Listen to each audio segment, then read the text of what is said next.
Dave Merrill here at your SHOT Show Day 3, which means more new guns, ammo, and stuff for me. Let's go and see. 338 Reaper and a Whirlybird. Oh, this one has the 7.62 conversion on it. So you can, so NATO conversion for NATO countries, also for training ammunition. We covered this in Recoil and Recoil TV and in Recoil again. Also, this is the biggest Trijicon you ever seen in your entire damn life, isn't it? But Ohio Ordnance Works got a lot more than this. Come on, let's go. More Reaper stuff. Look at this. People can't stay away from, oh, hello, look at this.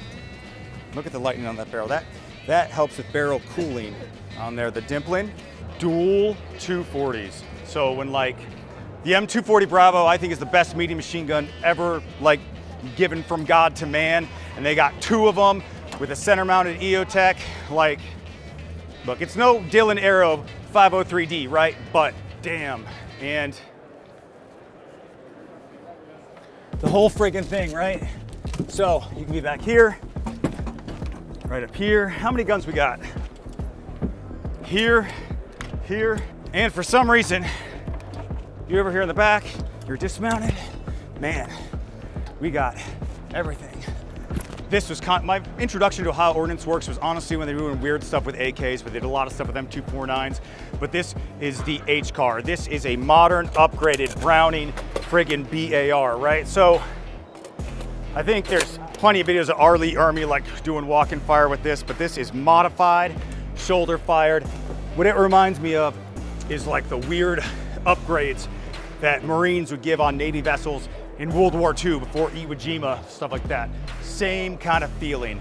Man, I love Ohio Ordnance Works. Plus made in America, made in Ohio, military contractor, making awesome stuff, no complaints. Full send. What do you see, buddy? Is it a duck? There should be an app, I think, that you could superimpose clothes. I think Amazon tried that, right? I think I could pull it off, I really do. We're at European American Armory, mostly known as EAA, and if they got one thing, it is guns, but if they have two things, it is style, and right here is the BRAP. And of course we have it in gold, but you know what? It comes here and they call it a BRAP. Look, it is a 2011. They're probably not allowed to say 2011. I'm allowed to say 2011. It is a double stack, but this is in 45 ACP. It is short and it's got a mouth on it. That's why it's the BRAP. But man, check this out. Look, a little gold accent. I blame Taurus for having everything had to have a silly name. This is the Negotiator, but you know what's not silly? 10mm double stack gold accents. I don't know how much you're gonna negotiate with that, but dang, man. Here it is in 9mm, probably a little bit easier to handle. These are all optic cut also for RMSC. Check this one out. Even the camouflage is camouflage on this one. You probably can't even tell. I just thought it was dirty or something at first, so the oil was different, but nope. That is a custom camouflage slide. That is an exclusive for Taylor, and it is a threaded barrel, so we can run that thing suppressed, because of course, everything in style is suppressed. Okay, we have a nice lightweight aluminum frame, and boom, we got a steel frame here. It is significantly heavier, even with my strong hand. This thing, look, I have not shot this, but this is 9mm, and this probably weighs the better part of 2 pounds loaded. I'll bet this thing don't move when you're shooting it down the range. You got this big old ice cream scoop on the bottom. Compensated here, and this guy, I want to show you something. This one doesn't quite fit my hand. We got this custom grip, but it's not custom to me. So how are you going to customize your grips? Well, I'll show you. All right, have you ever broken a tooth because you had a crazy long night and there's something with bottles and rocks, and it doesn't even matter, but you had to go to the dentist, you had to get a new tooth, so to make an impression and they had to CNC a tooth, but they had to send it off someplace to get it done. This is like that, but with gun grips, right? So it'd be like getting a dentist mold or something for you. They'll scan your hands in, you put it on, and you'll have a full custom grip. You don't need a Bamboo Labs printer like they have.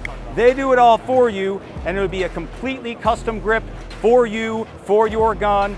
And so that way, it'll always fit you like a glove. I love the level of customization that we are seeing, and I love what we're seeing from EAA. All right, you know how when you're moving, the friends with a truck are oh, I don't know, he's the truck. He's the truck. So are these dog crates or people crates? Preferably dog crates.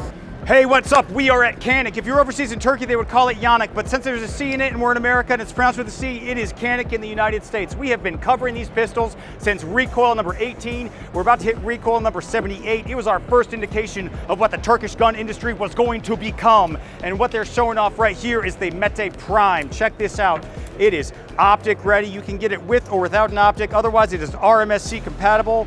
We have great texturing, serrations up front. We got lightning cuts. We have a port up here. It is a 17+1. It is compatible with all of the other Canik magazines. It comes shipped in this nice little hard case here. This is different than their other cases, and it comes with a holster. This holster goes inside the waistband, outside the waistband, left hand, right hand, because you know what? When you have a new handgun, it is hard to get a damn holster for it if you're not using something like a Filster floodlight that is gun ambidextrous but made for a specific weapon light. Also, of course, it comes with, this is one of my favorite things, everyone comes with its own specific little Canik tool full of all the little bits and stuff in there. Now, of course, I'm not getting any of those out, but you have extra little bits, extra little screws in the end. Actually holds a mini Torx driver. You got different backstrap sizes, but we are not even done yet. We're coming over here. Of course, we have more primes. We have more primes. We have the Canik Mete MC9L. So we covered the MC9 in concealment. The MC9L, which you'd think would be long slide, but no, it's long grip. This is coming up in recoil concealment number 43. So little guns, they suck to shoot. They have a lot of recoil. They go back. You get a full grip. You can get a full pinky on here without needing an extension. Man, it is an awful lot easier to deal with than the standard Mete MC9. But once again, now you have the MC9 LS. We are alongside. We are half once more again. We are back to like a full-size gun here with a full grip long slide. I am looking forward to this one as well. But really, the big news here is the Prime. It is the best thing they're making right now. That's why they call it the Prime. It's like prime steak, right? Is there like a Canik, like Wagyu A5 coming? I don't know. Like, stay tuned. Maybe next SHOT Show. All right, man. Here at FightLight, check it out, dude. MCR. If you're like, oh, I have a regular M16, but you know, I'm tired of magazines. I want to make it a belt fed. This is what the MCR is for, formerly known as the Strike. Yeah, okay, is it brand new? No, it's been around for 22 years, but you know what? I've seen a lot of sunsets. I still like looking at sunsets, and I still like MCRs, but we're not done. Like, let's say you live in a state that hates America, and you don't want to have a stupid little grip finning, all this other garbage in the back of your gun. Check this out. You have the SCR right here. Now, can you put a belt fed upper on this? No, you cannot, at least not right now. Go harass FightLight on Instagram and Twitter and X or whatever it's called. Maybe they will do that. But look, man, they do have something new for this show. It is called the Herring, and this will be legal in even more states because it is a manual lever action. Like, this thing is damn band-proof in like most countries in the world. Look, there is, I was telling them they should have like a big old dumb looking drum on this thing. But they have a short mag. You want to know why? Because they're realistic. Let me tell you, this is cool and all, but doing this 100 times, it's going to drive you nuts, man. So, dude, so this also not going to be belt fed, but this is the Herring, and there are 3 pins on this lower, and also there's a 6-to-1 extractor ratio on this, which is especially important with straight wall cartridges, and they know that. That's why they put a 350 Legend upper on it. But you know what I'm really the most excited about? Running this with a silencer, because there's not going to be any gas coming back in your face. They have a block right here on the inside, which maybe I wasn't supposed to see, but I can't show you. It looks like a gas key. It's not a gas key. Super quiet, man. I want one of these for CanCon at Ben Avery come April. How about you? Oh, come on. I mean, like, you're telling me that's not friggin' cinema right there? I mean, FightLight. Look, I think that this and the MCR, like that belt fed upper, are like polar opposites. And like when you think about function, but in terms of frickin' being badass, they are on level, on par. Hell yeah. Primary Arms, HTX1. I want to know more information. We saw a little bit the other day, but I want some more. Let's go find it. Hey, this store says Discovery. I used to work for Discovery. Ian? Dave? Oh, hey. Oh, that's what I'm looking for. Hey, this is the HTX1. You want to shut the door? HTX1, let's do a deeper dive on this optic from Primary Arms. So firstly, this thing milled and machined in the United States of America, the PCB board in the United States of America, most of the components from the United States of America, some foreign components, a German LED emitter, has a battery life that, you know what, I don't even care. It's measured in years, a battery life measured in years. But let's talk about how it goes on a gun. Well, here's another one. We just see the gun. Gun.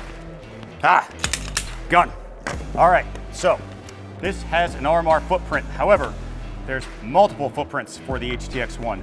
There's two kinds of RMRs, one with lugs and for recessed screws, and one that has screws that protrude like with Zev, and also one for a Glock MOS, and I imagine a lot more forthcoming. Take this plate, you put it on top. I want you to pay attention to this.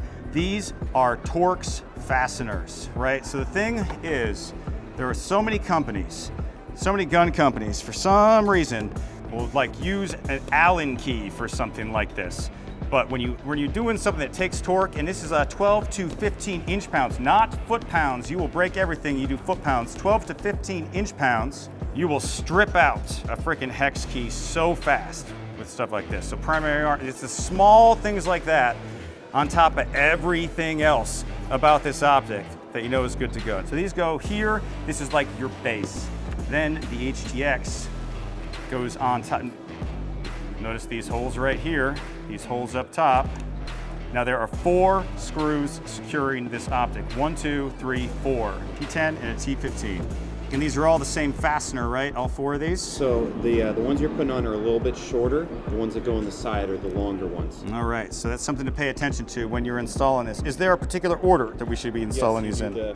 Just like you're doing, you do the ones in front first and then come in and do the ones on the side afterwards. If you're doing this at home, what I would like to do when I'm dealing with anything with fasteners, I like to put everything in so it is in place, and then I like to rotate around, torque. Like lug nuts on a car. Like lug nuts on a car, man. And then, whoom. Also, this has the Vulcan reticle. It has a big circle that you don't normally see when it's extended, but it lets you know if you're off center when you do the pull, and there's a center dot. After 30 seconds, that outer reticle will turn off. After 3 minutes, that center dot will also turn off. But then you move, and it'll pop right on. They don't call it shake awake because someone else has trademarked that, but you know what? If you shake it, it wakes it. So it works that way. But once again, we're talking about optic battery life that lasts in years. Change it on your birthday, and then you can leave it on the gun when you change it. Like, it doesn't matter. This could last for 5,000 hours instead of 50,000 hours. I would still be on board with it. But hey man, thanks. I'll see you guys later. All right.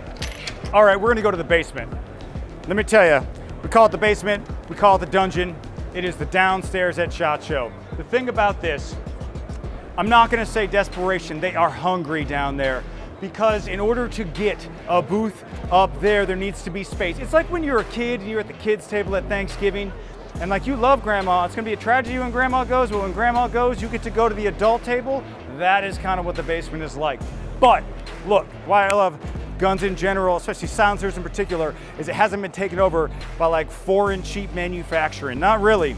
Like the accessories, sure, but not the core stuff. And you can still have like new ideas and you can bring them to fruition. You can have like a shop in your backyard that becomes a big building, that becomes a business. Marty Daniels, Daniel Defense, he was making garage door openers, and look at Daniel Defense now, right?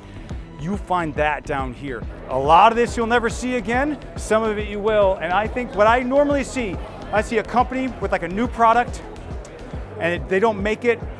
If they come back with something else, they've learned their lesson and it ends up being really great. And that's how we get new ideas. Come on, let's go. All right, as an example, here is Ounce pistols made by Bill Osborne. He was an engineer at Hewlett-Packard, and this is a 10+1 22 long rifle pistol. Does this look like a standard pistol? Heck no. The idea, like Ben Franklin said, an ounce of prevention is worth a pound of cure. Is the idea, if you have a CCW and you don't carry it, you don't really have a CCW. And you want to see here, whoop, this is how I knew he was an engineer at a printer company. See the carriage here for the rounds? This is the furthest thing from a traditional design. This is out of the box thinking, and this is the kind of stuff that we like to see here down in the basement or the dungeon or whatever you call it. This is where you find stuff like this. Be not afraid, citizen, compliance is required. All right, I know this looks like it's from a video game, and it might as well be, because you ever think like a shotgun? I want a shotgun, but I want more than a shotgun. How about 30 millimeters? How about 30 millimeters of explosives? How about 30 millimeters of explosives in, this is not a stand, this is the magazine here. Look, near-peer wars like we're seeing in Ukraine, it is a bloodbath where you are hiding from drones. You need something to take out the drones, and that's where this comes in. It doesn't have a creative name. It's not called like the Dominator or the Indominus or any garbage like that. It is the Squad Support Rifle System Precision Grenadier System. This is going to be like, the idea is to bring back the old school Grenadier. We know where they had the blooper, the M79 and all their stuff, except for this one can go bump, bump, bump, bump, bump. Whether it's a drone, whether it's a person dumping into a room, you want to do CQB, you want a shotgun from hell. This is what the shotgun from hell is. It's hell for the people on the other end, at least. 37 millimeter isn't as cool as 40 millimeter, but if you're gonna have a 37 millimeter, it might as well be like a plated, scrolled, engraved little 37 millimeter, all right? Like, dang, and you know what? I'll bet we could do this with a real 40 millimeter too. Like, even the muzzle device, come on. You know what I would do with this? Shoot the hell out of it. What are guns for? Well, I'm here at ATAC Defense. What do I see? Oh, is this a recall magazine? These articles? Oh, look at this. The ATAC Defense Aider. ATAC Defense, you might not have heard of ATAC Defense, but they OEM'd for a lot of people. Now they got their own stuff. I'm sure you've heard of them by now. And then they're at CanCon. They're now doing silencers. Their first silencers, they premiered at CanCon Carolinas in 2024. You'll be seeing them at both CanCons in 2025. And man, you gotta come check it out.